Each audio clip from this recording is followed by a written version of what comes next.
Donc bonjour à tous. Alors merci Monsieur Larguet de nous rejoindre aujourd'hui pour un nouveau récit de vie. Donc on va démarrer cette interview comme je le fais avec tous mes invités. Donc vous êtes né où et quand? Je suis né à Sidi Slimane, dans une petite ville qui est au Maroc, le 6 novembre 1958. D'accord. Vous êtes donc binational, donc franco-marocain. Oui, je suis marocain avec naturalisé français par mariage. D'accord, très bien. Alors comment vous est venue cette passion pour le football? Très petit, mon papa nous encourageait à faire du sport. On était très sportifs dans la famille. Mon papa avait déjà fait du hand à l'époque, ça n'a rien à voir avec le foot, mais dans mon quartier, on était un petit quartier sur une ville où on a grandi à Kenitra, j'avais beaucoup de copains de l'école qui étaient passionnés de foot, et donc on jouait régulièrement dans la rue, et ensuite à l'école, on faisait les compétitions UNSS, voilà. L'école et le quartier étaient mon lieu de jeu favori. D'accord. Donc vous avez occupé pas mal de postes de directeur de centre de formation. Comment vous avez pu accéder à ces postes-là? Bah, écoutez, la première, c'est grâce à un copain qui était un copain de fac. C'est un copain d'université qui était à l'UFR Stade, on jouait les uns contre les autres.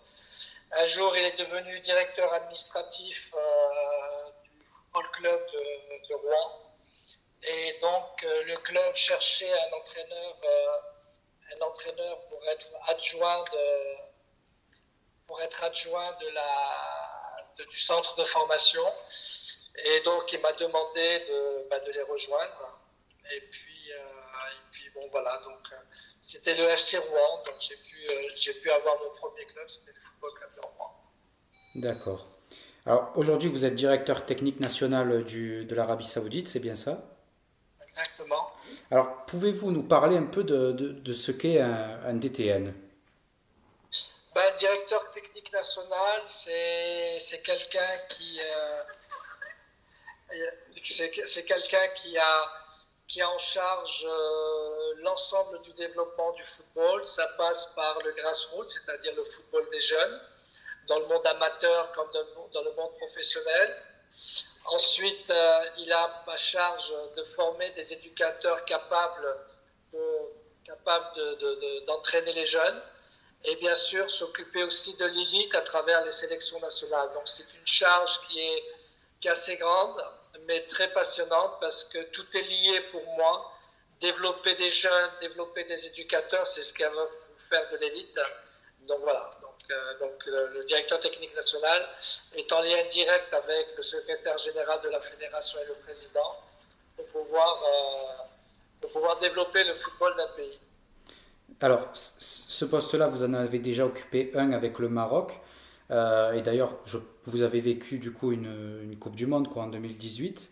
Alors comment vous avez vécu ce poste-là avec d'ailleurs le mondial aussi qui va avec Ben pour écoutez, le Maroc? c'était une très belle expérience parce que j'avais commencé au Maroc avec l'Académie Mohamed VI de football. C'est comme ça que j'ai pu rentrer au Maroc.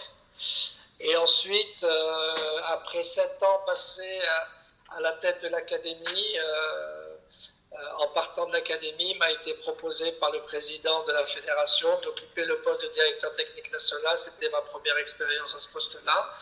Et donc, il y avait vraiment tout à faire, à la fois la même chose au niveau de la formation des cadres, s'intéresser au football des jeunes et aussi développer les équipes nationales. Effectivement, la coupe du Monde au Qatar, ben, je l'ai vécu comme quelqu'un qui a participé au développement du football national. Je l'ai vécu comme aussi le premier supporter de mon pays et puis cette équipe nationale dans laquelle jouaient 4 garçons que j'ai pu accompagner dans l'académie et 6 ou 7 d'entre eux que j'ai convaincus par leur binationalité, de jouer plutôt pour le Maroc que le pays où ils sont nés. Donc au total, il y avait pratiquement 12 joueurs. Et donc ça, c'était une fierté de voir une équipe évoluer à ce niveau-là. Ça veut dire que la mission qui nous avait été octroyée ou demandée, eh ben, on a atteint un objectif. D'ailleurs, quand vous prenez le poste de DTN, vous qui êtes marocain, il y a cette fierté aussi de représenter son pays quelque part? Oui, bien sûr, c'est toujours une fierté de représenter son pays, d'être supporter de son pays, bien sûr. D'accord. Alors, on va parler de votre prise de fonction de directeur du centre de formation à l'Olympique de Marseille. Alors, comment vous l'avez vécu cette nomination? Eh ben, c'était une nomination normale parce que j'étais en partance de la Fédération marocaine de football. J'avais trois options. J'avais un contact avec Rennes, j'avais un contact avec Nice et il y avait le contact avec l'Olympique de Marseille. Et l'Olympique de Marseille a été plus rapide dans sa volonté de m'engager. Et je me suis engagé très rapidement au mois de juin pour le début de saison juillet. Et donc j'ai été séduit par le discours de Jacques-Henri Hérault, le président, séduit par le discours d'Andoni Zubizarreta et son adjoint Albert Valentin, qui me proposaient d'avoir, je dirais, la responsabilité totale du développement et du travail dans le centre de formation. Et ça s'est fait très très vite. Dès mon départ du Maroc, j'ai eu la chance de rebondir très rapidement dans un grand club comme Marseille. C'était exceptionnel. Alors, durant cette expérience à Marseille, vous avez été nommé entraîneur intérimaire de l'OM pendant un contexte très très très compliqué, donc la fameuse crise de 2021. Bon ou mauvais souvenir? Ben, écoutez, mauvais souvenir de voir le club chahuté de cette façon-là et un très bon souvenir pour moi parce que j'ai été propulsé entraîneur de l'équipe première sans le vouloir. C'était une nécessité d'aider le club parce que j'étais à l'intérieur. Le directeur sportif de l'époque, Pablo Longoria, m'a demandé de l'aider. J'ai pris un énorme risque en étant un formateur qui n'a jamais vécu un banc de touche en tant que numéro un dans sa carrière, où j'ai été sur les bancs de touche des réserves professionnelles en tant que directeur de la formation. Et donc, je me suis dit que c'est juste d'abord, ce club méritait qu'on mette la main dans le cambouis malgré les grosses difficultés. Ce club, j'en étais en devoir parce que j'étais à l'intérieur de pouvoir l'aider avec ces risques-là. Et je l'ai vécu je dirais comme un cadeau, de pouvoir être en immersion avec cet effectif-là dans ce grand club qui laisse pas les gens insensibles. Et ça a été aussi pour moi très formateur parce que ça m'a permis de voir de l'intérieur l'exigence du très très haut niveau. J'avais connaissance bien sûr de l'exigence du haut niveau parce que j'ai pu accompagner beaucoup de joueurs qui sont passés pro et internationaux comme Stan Mandanda que j'ai eu pendant 1 an et demi ou 2 ans à l'Olympique au Havre. Et donc j'ai pu voir l'exigence du très haut niveau qui m'a permis aussi de revoir ma copie en termes de contenu et d'exigence de la formation. D'accord. Alors, quelques mots sur les entraîneurs qui sont passés par l'OM, donc André Villas-Boas et Jorge Sampaoli. Est-ce que vous les avez côtoyés et est-ce que vous pouvez nous en dire un peu plus sur leur personnalité? Oui, oui, je les ai côtoyés. C'est deux personnages très différents, des grands professionnels. André Villas-Boas, c'était quelqu'un qui était très très proche de ses joueurs, quelqu'un qui aimait ses joueurs, quelqu'un qui était en connexion directe avec ses joueurs, qui fait jouer son équipe, qui aime la possession du ballon, qui aime aller de l'avant. Sampaoli, c'était un entraîneur qui, lui, était moins dans l'affection avec ses joueurs, mais quelqu'un d'extrêmement exigeant, qui était un fougueux, qui était un petit peu dans l'esprit de Marseille, qui aime le spectacle, qui aime le show. Et donc, c'est vraiment deux personnes différentes. Quelqu'un qui est très expressif sur le banc de touche et l'autre qui est vraiment très discret, très observateur. Donc voilà, il y a deux personnages que j'aime beaucoup. D'accord. Alors, question d'un de mes amis, Lorenz, que je salue. Quels ont été vos rapports avec Pablo Longoria lors de votre fonction à l'OM et comment vous percevez sa politique sur la formation? Pablo, j'étais le premier à l'accueillir quand il est arrivé au club. Je l'ai aperçu arriver, je me suis déplacé, j'ai su que c'était Pablo Longoria qui remplaçait Andonis Bizarreta. Vous le Il connaissiez? m'a rappelé un souvenir on a failli travailler ensemble parce que j'avais été sollicité il y a quelques années, je crois que c'est en 2010 ou 2011, par l'Atalanta Bergame et il était recruteur à l'Atalanta Bergame. Donc c'est quelqu'un qui est très intelligent, quelqu'un qui est très malin, quelqu'un qui connaît le foot par sa fonction de recruteur pendant des années. La passation en tant que président, il a montré qu'il avait quand même de la valeur. C'était quelqu'un qui savait naviguer, qui connaît très bien le milieu des agents, qui connaît très bien le milieu du foot, qui connaît très bien les exigences un petit peu de l'Olympique de Marseille par rapport aux joueurs qu'il lui faut. Après, par rapport à la formation,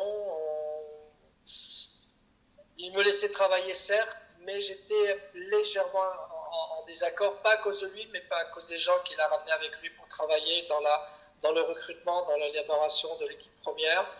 Donc il m'a quand même laissé la liberté de continuer ce que j'avais commencé en recrutant, en essayant d'élever le niveau du recrutement au centre. C'est vrai que le centre de formation, il y avait des bons joueurs, mais pas des joueurs qui étaient du niveau de l'Olympique de Marseille. Et on est arrivé avec les générations 2008, 2007, 2006, plutôt 2007, 2008, voire 2009, à rectifier un petit peu le tir. Et l'équipe qui a été championne des moins de 17 ans, une grande partie a été le résultat du recrutement de la cellule que j'avais réorganisée, plus la cellule bien sûr qui était avant, qui était sur certains joueurs qui avaient signé. Et donc je sentais que les gens qui étaient autour de lui sur le plan technique étaient plus branchés sur la post-formation, un recrutement de joueurs de 18, 19, 20 ans, pour lequel je ne suis pas contre, mais il ne faut pas accélérer le processus en sachant qu'on avait des joueurs en devenir à l'intérieur du centre. D'accord. Aujourd'hui, l'OM est dans un contexte de crise. Comment vous analysez la situation un peu? Je suis très triste de voir ce qui se passe. C'est sûr que ce club-là est, comme tous les grands clubs, c'est tributaire des résultats. Les résultats étant pas ceux attendus avec tout le recrutement qui a été fait. Encore un grand chamboulement dans un nouvel entraîneur, de nouveaux joueurs. Donc l'adaptation a été très difficile. Si on le compare avec Tudor, Tudor quand il arrive avec ses personnalités, il impose ses choses, il n'y a pas de discours, de discussion avec les anciens ou quoi que ce soit. Et puis malheureusement, je pense avec Marcelino, il avait besoin de temps et certains joueurs comment dire,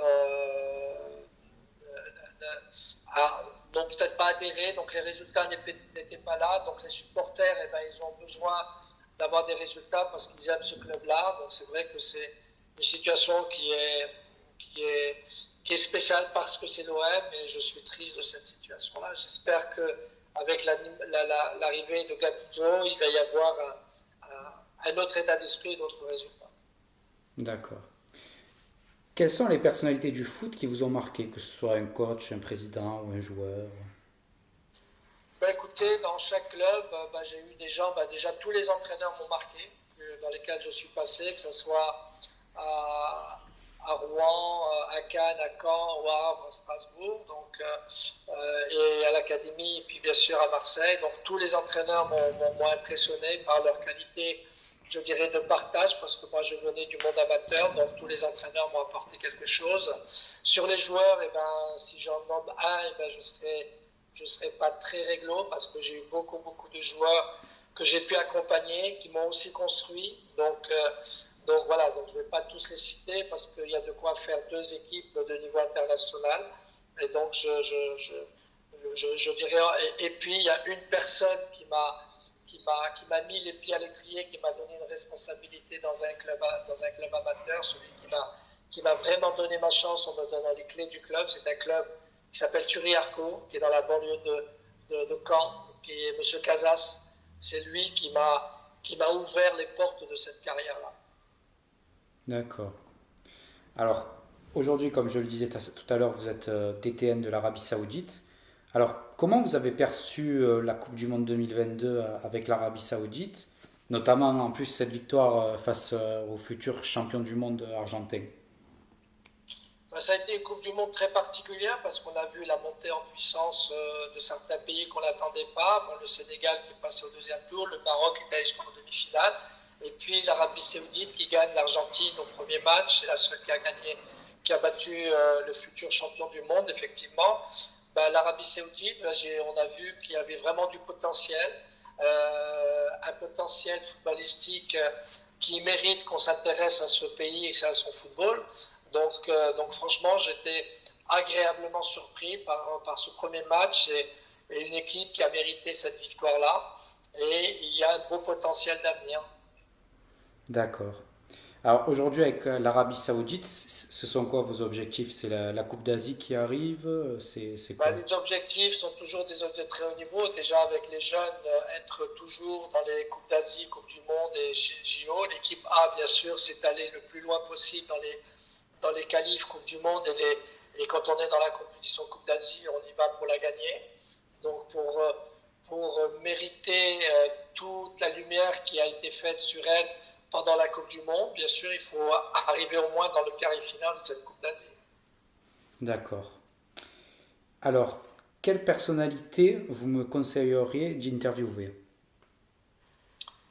Il y a beaucoup de gens que vous pouvez Autour de interviewer. vous, une personnalité autour de vous, quoi qui aurait. Écoutez, autour de moi, si vous arrivez à avoir les coordonnées du président de la Fédération royale marocaine de football, Fawzi El Khaja, il faut aller l'appeler ou bien directement avec Hervé Renard. D'accord. Donc, qu'est-ce qu'on peut vous souhaiter pour la suite, Monsieur Larguet? D'abord, être en très bonne santé et puis continuer à me faire plaisir dans le métier que je fais. D'accord. En tout cas, c'est tout le mal qu'on vous souhaite, Monsieur Larguet. On vous souhaite le meilleur pour la suite avec la sélection saoudienne et les sélections de jeunes. Et on vous félicite pour tout le travail que vous avez accompli dans tous les clubs et les sélections que vous êtes passés. Merci beaucoup Merci. de nous Merci avoir accordé beaucoup. votre temps. Au revoir. Et l'interview sera publiée aujourd'hui ou demain. Ok, au plaisir. Au Au revoir. plaisir, Monsieur Larguet. Au revoir.